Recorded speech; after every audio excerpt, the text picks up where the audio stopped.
Hello guys, இன்னைக்கு டே 4. இன்றைய நாள் ஒரு மோசமான நாள்னே சொல்லலாம். ஏன்னா எந்திரிச்சது லேட்டு, ஜிம்முக்கு போல ஒரு மாதிரி கடுப்பாவே இருந்துச்சா. இதுல ஒரு காமெடி வேற நடந்துச்சு. என்னன்னு சொல்றேன் கேளுங்க. காலையில யூடியூப்ல ஒரு பிரியாணி ரிவ்யூ வீடியோ பார்த்தேன் பார்த்துக்கோங்க. அதுல ஒருத்தர் அகோ ஓஹோன்னு சொல்லி டெம்ப்ட் ஆக்கி விட்டாரா. சரி நம்மளும் பிரியாணி சாப்பிடுவோம் அப்படின்ட்டு சரி நம்ம ஸ்விக்கில பிரியாணி ஆர்டர் பண்ணுவோம்னு போய் பார்த்தா 10 மணி அப்படிங்கறனால ஒரு கடையிலயும் பிரியாணி இல்ல. கடைசியில ஒரே ஒரு கடையில பிரியாணி இருந்துச்சு பார்த்துக்கோங்க.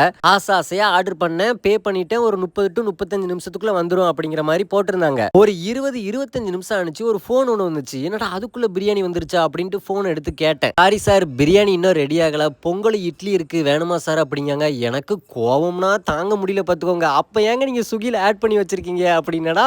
இன்னைக்கு ரெடியாக நேரம் ஆயிருச்சு அப்படின்னாங்க. பொங்கலும் இட்லி இருக்கு, வேணுமா அப்படின்னாங்க. இல்ல வேணாங்க அப்படின்ட்டு உடனே காசு ரீஃபண்ட் பண்ணி விட்டாங்க. அப்புறம் ஒரு கடையில எக் ரைஸ் இருந்துச்சு, அது வாங்கி சாப்பிட்டேன். காலையில ஆரம்பிச்ச இந்த அன்ஹெல்தி எக் ரைஸ்ல இருந்து அப்புறம் மூவிக்கு போனேன். அங்க ரோஸ் மில்க், லேஸ் பாக்கெட்டு அப்படி இப்படின்னு ஆயிப்போச்சு. என்ன மூவினா தக் லைஃப் படம் எப்படி இருந்துச்சுன்னு கேட்டீங்கன்னா, அது ஒரு மாதிரி இருந்துச்சு. அப்புறம் வீட்டுக்கு வந்தேன், ஒரு மாதிரி சோம்பேறியாவே இருந்துச்சு. கொஞ்ச நேரம் தூங்கினேன். ஒரு உருப்படியான விஷயம்னா கொஞ்சம் மாதுளப்பழம் சாப்பிட்டுருக்கேன். அப்புறம் நைட்டுமே அன்ஹெல்தி ஃபுட் தான், சிக்கன் ரைஸ். இன்றைய நாள் எனக்கு ஒரு மாதிரி தான் இருந்துச்சு, கொஞ்சம் பிடிக்கல. பட் இருந்தாலும் ஓகே, நாளையில இருந்து கரெக்டா இருப்போம். எனிவே டாடா.